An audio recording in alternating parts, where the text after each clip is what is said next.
आन बान शान चक्र युक्त तिरंगे को नमन करते हुए विश्व गुरु तथागत गौतम बुद्ध को नमन करता हूं। तत्पश्चात खंड खंड भारत को अखंड बनाने वाले, खंडित भारत को एक सूत्र में पिरोने वाले अखंड भारत के निर्माता एवं मौर्य साम्राज्य के संस्थापक चंद्रगुप्त मौर्य को नमन करते हुए मैं नमन उनको करता हूं जिन्होंने तलवार के दम पे पूरे अखंड भारत पे राज किया, लेकिन जब तलवार को त्याग दिए तो पूरे विश्व पे राज किए। धम्म के मार्ग पर चलते हुए पूरे विश्व पर राज किए, यानी विश्व विजयी सम्राट अशोक महान को नमन करते हुए इस देश में महिलाओं के प्रति शिक्षा का अलख जगाने वाले ज्योतिबा राव फुले, सावित्रीबाई फुले सहित ज्योति जगदेव, तमाम शरण संस्कृति में जन्मे तमाम विभूतियों को नमन करते हुए आज सम्राट अशोक जन्मोत्सव कार्यक्रम के मंच की अध्यक्षता कर रहे माननीय कपूर चंद कुशवाहा जी, इस मंच का संचालन कर रहे सम्राट अशोक क्लब भारत के सांस्कृतिक मंत्री माननीय प्रवीण मौर्य जी, इस मंच पर उपस्थित सम्राट अशोक क्लब भारत के राष्ट्रीय अध्यक्ष माननीय दीनानाथ मौर्य जी, मंच पर उपस्थित क्लब के राष्ट्रीय प्रवक्ता हरदिल अजीज, हम सबों के मार्गदर्शक माननीय सच्चिदानंद मौर्य जी, मंच पर उपस्थित मिर्जापुर से चल करके आई मिर्जा जिला की महिला प्रभारी बहन सुनीता मौर्य जी, मंच पर उपस्थित उत्तर प्रदेश के महासचिव माननीय अरविंद मौर्य जी एवं मंच पर उपस्थित भंते जी सहित इस सदन में उपस्थित तमाम बड़े बुजुर्ग, गार्जियन, माताएं, बहनें, नन्हे मुन्ने बच्चे, भाइयों, आप सभी को जय भारत, नमो बुद्धाय। जैसा कि आज का विषय पर्यावरण को लेकर के है, विषय है कि पर्यावरण के संवाहक थे सम्राट अशोक महान कैसे।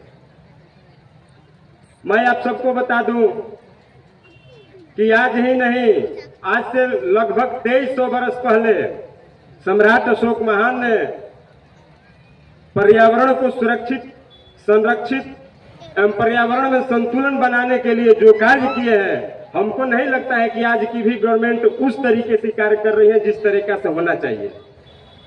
साथियों, सम्राट अशोक महान पर्यावरण को संतुलित बनाए रखने के लिए रोड के किनारे पेड़ लगवाए, हर 8 किलोमीटर पर तालाब खुदवाए थे ताकि जल का स्तर न भागे।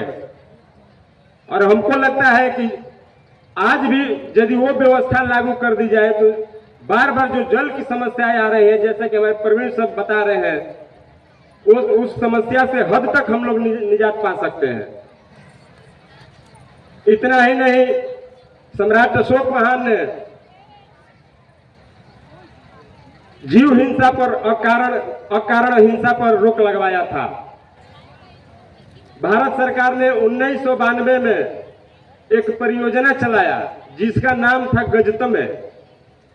वो हाथियों को सुरक्षित और संरक्षित रखने के लिए एक परियोजना भारत सरकार ने 1992 में चलाया जिसका नाम था गजतमे।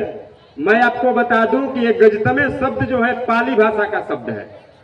ये गजतमे शब्द पाली है और ये कालसी शिलालेख, सम्राट अशोक महान द्वारा कालसी शिलालेख पे गजतमे शब्द का उपयोग किया गया था।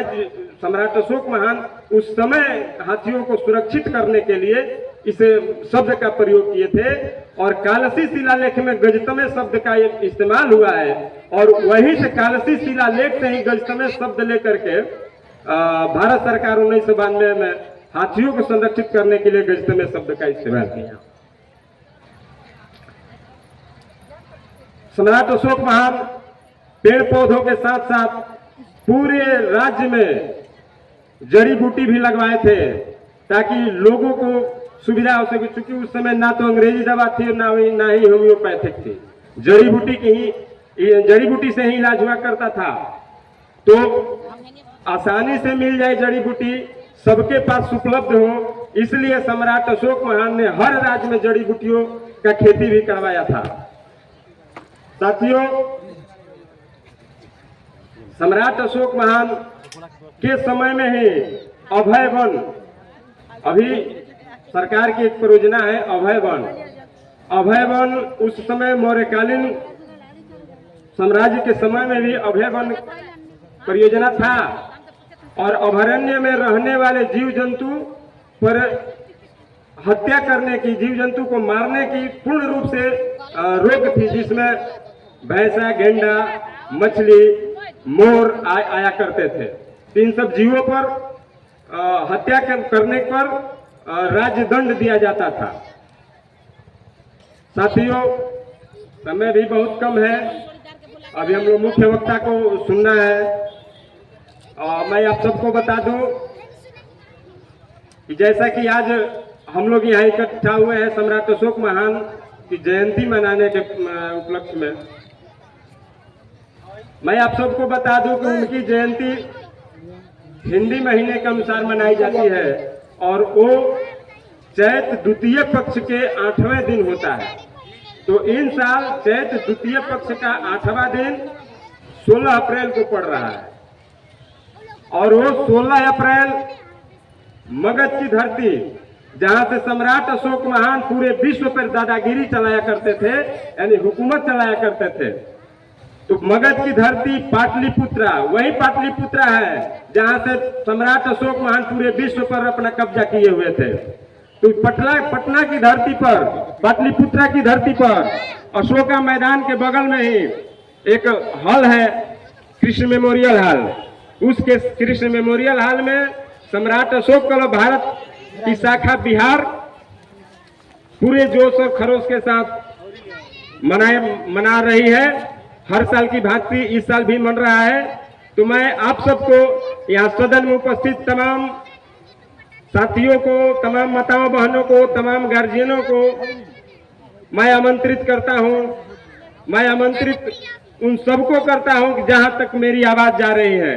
यही नहीं, मैं इस मंच के माध्यम से पूरे उत्तर प्रदेश के हर जनमानस को आमंत्रित करता हूँ कि 16 अप्रैल को आप सब पटना की धरती पर आए और सम्राट अशोक क्लब भारत शाखा बिहार द्वारा मनाए जा रहे अशोक जन्मोत्सव के कार्यक्रम को सफल बनाते हुए उस कार्यक्रम का सहभागी बने।